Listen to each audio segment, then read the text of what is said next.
Hi everyone, what I'm going to show you now is a Wagtail PC modification. If you're getting a bit fed up with the pads coming off the Velcro all the time and you don't fancy getting some renewable ones, renewing them rather, then I'm going to show you a little tip which I use, and I can tell you what, it's fantastic for closing out as well.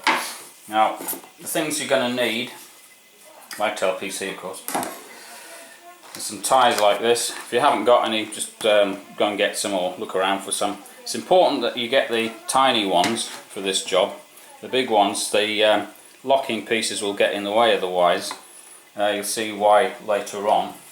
One Wagtail pad, piece of wire. Don't worry about the rust for now until you can get a piece of wire that's not going to rust. I don't know where I got this from, but it looks like it's not going to rust because I've used it before. Cut that to the right length. If you get your pad, you want it to just touch the blue bits, the dark blue bits on each side. That's important. Okay, you might notice stitching on this one. It doesn't matter, but I stitched a pad which was longer so it would be closer together to fit this particular Wagtail. Now that doesn't really matter. Right, when you've cut your wire to the correct length, just cut, doesn't matter which end, a small slot in one end, but leaving a little space there. Okay, in one end, that's important. Get your wire, you can slot it in, and that will slide into your pad. But what you also want to do is make a couple of cuts. It doesn't matter really the length of this, but I've been messing around with this pad before and I've got cuts all over it, but if you put them fairly close together, this is a fairly important bit as well, and I'll explain why. I've got a couple of cuts there. That'll take it above the stitching for me, but if you haven't, it's still important to do this. You slide it along until it comes out of that particular cut there. Hope you can see that. There you go. Then you go back in again in the pad between the two layers. Okay, this one's going to be a bit stubborn. It always is when you're actually filming.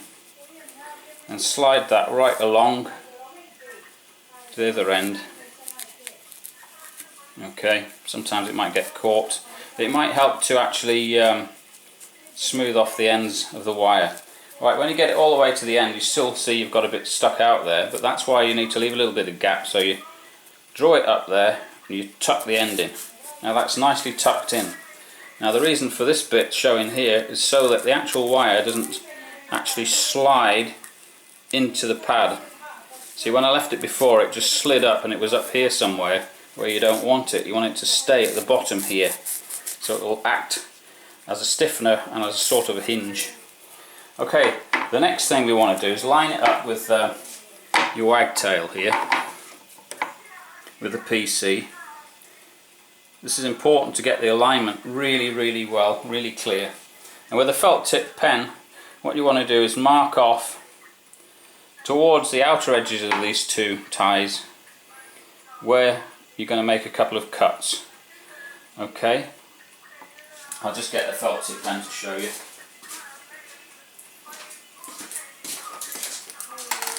Hope you can see the ties there. I've lined that up, and you want to make a couple of cuts, as you can see there. Get your Stanley knife, and just above the blue strip, you see the light blue one, just above it, make a couple of little slots.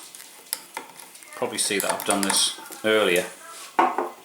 Now after that, you want to get your two ties, line the pad up in the right orientation. It's going to flip the correct way. If you make a mistake, it doesn't matter, you can just cut them off, it's dead easy. Then we want to just slide the ties in. First, second. Now it's looking pretty obvious where this is going, isn't it? The two ties we put on earlier, just slide the ties underneath. Okay, got that one as well. Great. Now this is obvious, isn't it? You just connect the ties together. Dead easy. Don't make them too tight at this stage. I need to just test out if it's going to flip properly or not. Right, now, yep, that flips really good. That looks absolutely brilliant. Tighten it up maybe a bit more, but not too much, because then you'll lose the hinge action a bit. That still looks good. Now we just cut the excess off.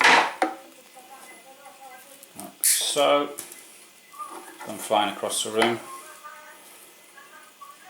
That one's even further. Now what you're left with is a wagtail that flips better than you've ever seen before. Leaves a nice gap there. Closing out is just exceptional. You've never seen anything like it in your life, because this will go right back away from the sill, and even when it's not wet, the pad just, you can see it just swings away there, and yet it's still controllable. It's not too floppy or anything.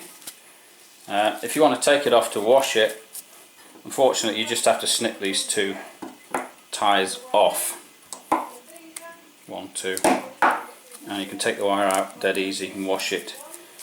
Failing that, you can just scrub it by hand and leave the pad on. Now you've got some play here, a little bit of lateral play, but that's good, because when the wagtail comes up against a frame, you don't want the actual pad pushing the rubber blade away from the edge, which can happen if this is too rigid. So you've got a bit of play there. You'll get used to it. It doesn't seem to matter. The blade itself and the rubber will end up almost exactly in the right place. It's right in the center there. So when you flip it over to actually wash a window, it's in exactly the right place. I haven't had one come off yet. It's sturdy and I've had no problems. So if you want to try that, you might like it, you might not. There's another job for you to be doing. Wagtail PC. Job done.